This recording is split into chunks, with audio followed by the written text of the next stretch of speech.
Virgil, congratulations. Also, SOG. Sit down, please. Don't take it. Okay, you're here to listen from Andre. Just a few things. I'm so proud to introduce the unified light heavyweight champion of the world, the #1 pound-for-pound fighter in the world, a man that showed you a brilliant performance tonight, Andre Ward.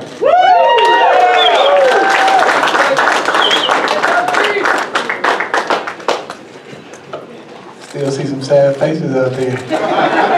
What I gotta do to make y'all smile, man? Fail business.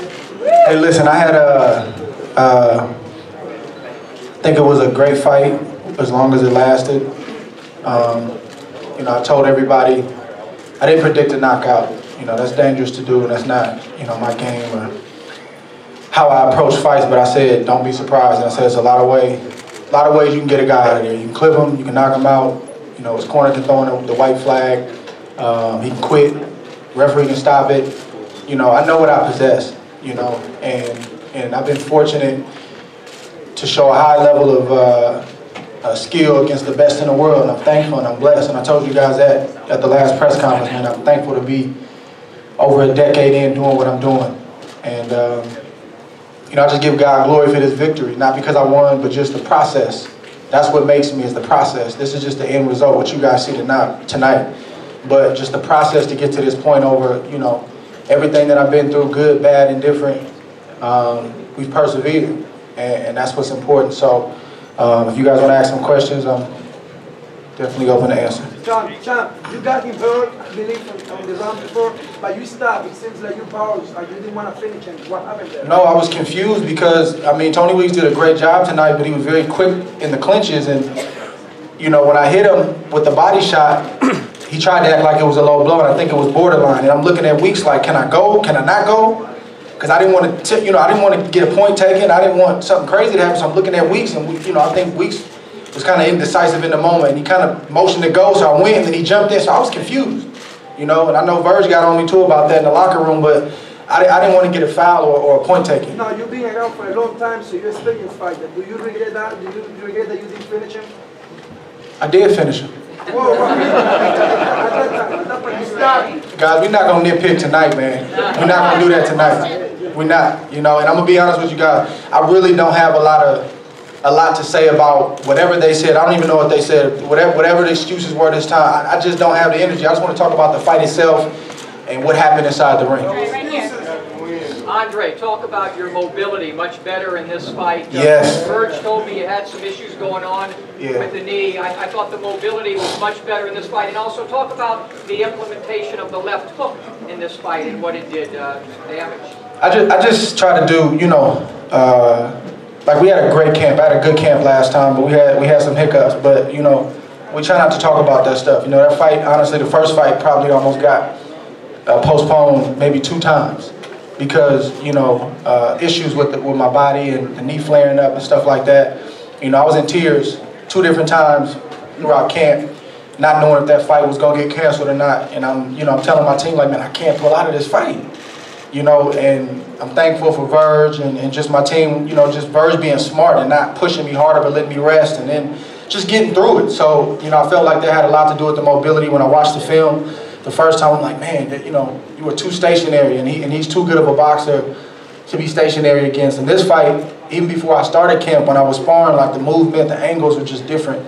And that carried over into an 8-week camp, so I knew that tonight was going to be different. And the left hooks, talk about the left hooks. Yeah, no, I'm naturally left-handed. You know, Verge turned me around, you know, when I was a kid, so that's my money shot, the jab and the left hook. And once I fought him once, you know, my brain is like a computer. I computed everything, and you know, I think he was pretty much the same, honestly, as he was the first time. So I knew what he liked to do and what he didn't like to do, and quality fighter. But you know, I was able to do some different things tonight. Andre, you got off to a slow start again tonight. Was it jab affecting you early, and what kind of adjustments you had to make? You talking about the first fight? Let me take the question. Who's asking that Let's question? go on to the next question, Jay, right here. No, I answered the question. I don't think I got off to a slow start. I think I got off to a better start this time. You got to realize, man, it's two top fighters. I'm not fighting a C-class fight. I'm fighting a world champion. So it's nip and tuck. It's not a lot that separates you in these kind of fights. And it's not a video game. It's real life. So it takes 3, 4, 5, 6 rounds for the game plan to start to unfold. And we both were breathing in there. But like I said, I'm used to working like that. I'm used to being comfortable, being uncomfortable. That's how I train. And I knew that he was going downhill, round by round by round. I could tell. The body shots were getting to him.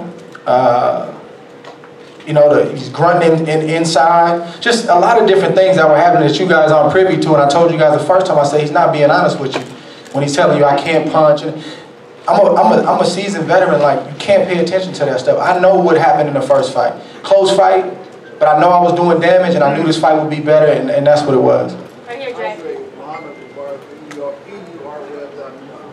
Congratulations on a superb performance.